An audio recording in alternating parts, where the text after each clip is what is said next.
Hey, what's up, guys? Decided I'm going to start a new series. I already have Comics of the Losers, which is, of course, a series on good graphic novels or comics from the perspective of the losers of history. I'm going to start another series here. I guess you'd say masculine manuals for the future. Okay, might not all be what you think, but like a lot of good manuals, a lot of them are not really long. Now, I'm going to cover here Andy Nowicki. Yeah, I've mentioned him before. He's one of the dissidents, true dissident, in my opinion, who really has nailed a lot of things that have been happening this year, which I don't have to mention, the Mexican beer plague. So, you have two books here. He has a bunch of books. He's actually a really amazing fiction writer, probably one of the best writers that will never get published by anything other than a small press. But his nonfiction stuff is really good. Okay, in some ways I think it complements it. And here we have one that he did on Creative Space. Now, of course, it's Kindle, okay? And the production values of his self-published stuff kind of quaint. Just literally raw, trying to get it out. I mean, this one here, you don't even have page numbers. Now, why do I think these are useful to you? And not that much. They're probably less than $6 on Amazon. Well, Andy's giving you advice, which he basically is telling you to be a stoic. Okay, stoicism. Okay, now you can read Marcus Aurelius or Seneca or Epictetus. I'm probably mispronouncing that, but in general, like, how do you apply that today of stoicism? And stoicism means different things, different people. It's how it adapts to you. Okay, and it is a masculine trait. Okay? Which very few of us have. I'm not as stoic as I'd like, but it's not over yet. So, just real quick, I like his idea of that. One of Andy's principles that I like, which I totally agree with, is that the people that rule you, they're not just psychopaths, they're not just sociopaths. There's a malevolence there too. Okay, there's things that are not efficient, just using you as fuel or food. There's a degree of, and it's all linked to the idea of power. There really is, and it's probably the weakness. It's probably the key to eventually surviving or even overcoming these folk. There's a malevolence there. There's a hatred there. Okay? He brings up the David Icke kind of thing, and the idea of power, the idea of having to do things that would even be inefficient, counterproductive, okay? Just because the need to control and the need to humiliate and invalidate and do even worse things. I totally believe that. You can say it's a conspiracy. You could whatever. There's nothing specific being said, but it's a very important concept that some people can't really get their heads around, and when they do and realize it, they end up like a Lovecraft protagonist. Like he brings up psyop, right? The lockdown is a psyop. I hope you can print that up. Who knows if they'll let him. The revelation of the method. I've never heard anyone mention this, and he's using this in the context of September 11th. Revelation of the method, where the criminal reveals right in front of you what he did. Like something out of the Telltale Heart. But how does this, relate to everything? Well, the idea of fear, making fear totally amorphous, almost like a void where you don't know the particulars. Okay? While at the same time giving the particulars, like with 9/11, you knew everything about who did it, to this day. They'll tell you who did it, how, why, where, whatever. And the idea of mass panic. Okay? And he brings up the horror cinema kind of aspect of it. Okay?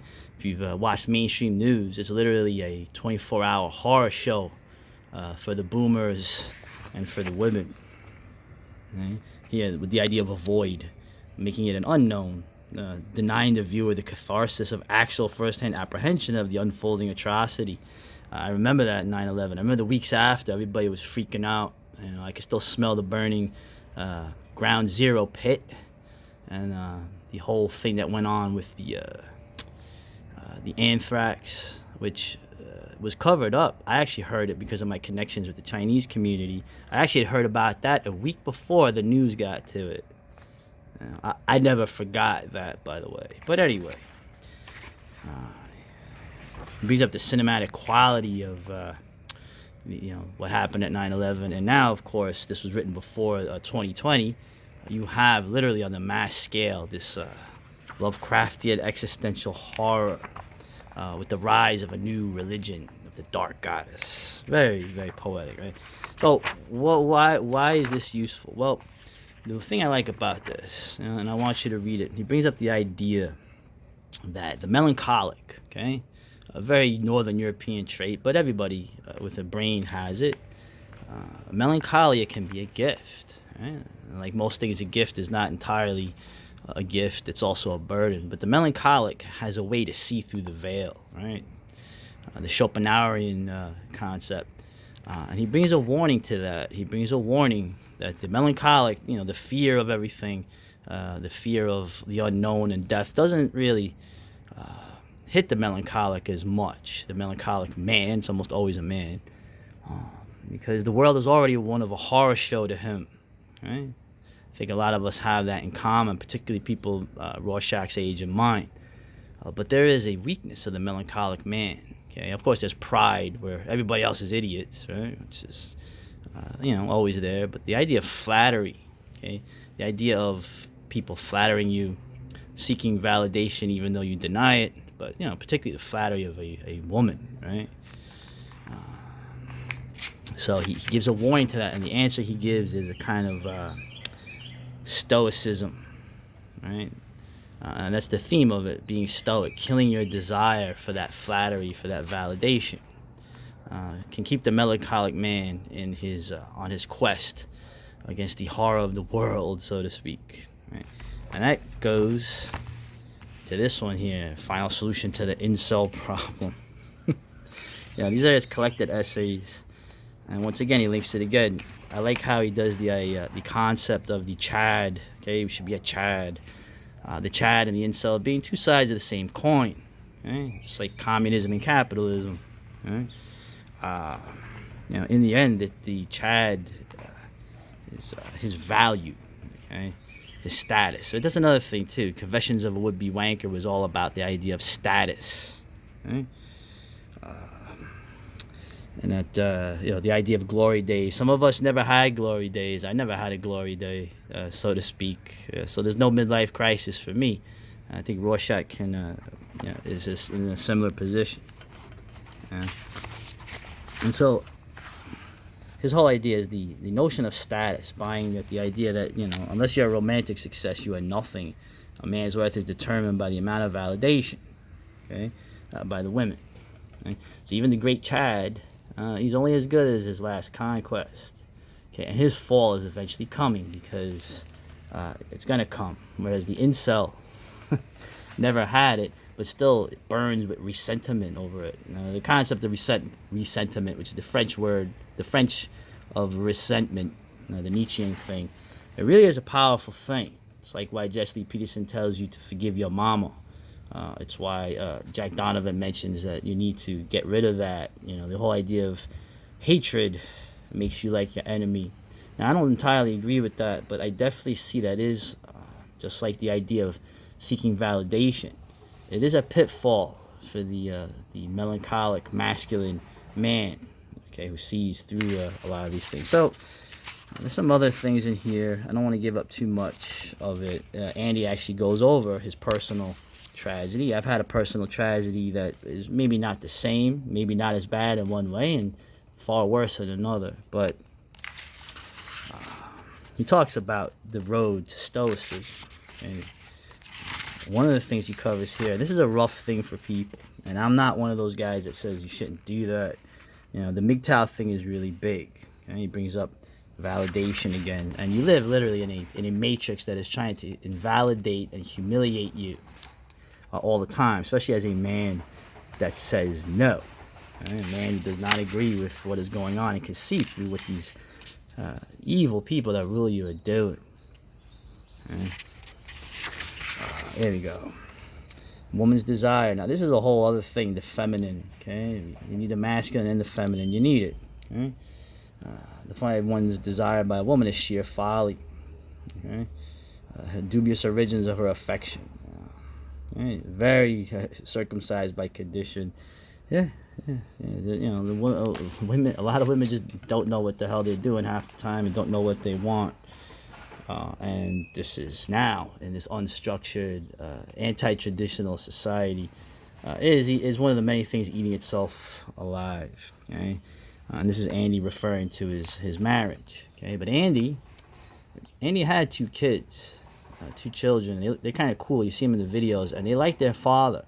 Okay, regardless of that, his life was kind of destroyed for being a truth seeker. Yeah, there's a lot of painful moments in this. I always argue that Andy's fiction is like existential horror, but all real horror is existential in the end. The attendant desperation for validation into humiliation, right? So, I'm lucky. I haven't had that as much in my life in terms of whenever I've tried to do that. Yeah, then I run into those things when I've tried to live the life of the outside world. When I've made my own world. The only validation I would seek is that you're not going to lay your hands on me if you know it's good for you. Right? But regardless of that, he brings up the idea, stoicism, needful stoicism. Right? A man has to have it. You have to, in relation to other things too. Dignity dictates its necessity. And really, men and women, all you really have in this world, right, is your dignity and your relative autonomy. That's all you really have in the end. Everything else can be taken away. And obviously, those can be taken away as well, your autonomy, depending on what happens. But you want to navigate that. But your dignity, okay, that's the one thing that no one can really take from you unless you give it up. Okay, you can be broken down over time, as you've noticed this year. You see people. I've seen people literally look like they're going mad in front of me, okay? And I haven't been, I've been more ornery than usual myself. But in the end, if you think about it, the only thing you have left is your dignity, okay? They can try to break you down, but you hold on to it, okay? And women have dignity too. I'm not even going to say it's a masculine trait. So anyway, enough of my preaching. These are really good books. I think you really get something out of them. They're not super expensive like most manuals. They're not that long. And, I would go for them. All right, later.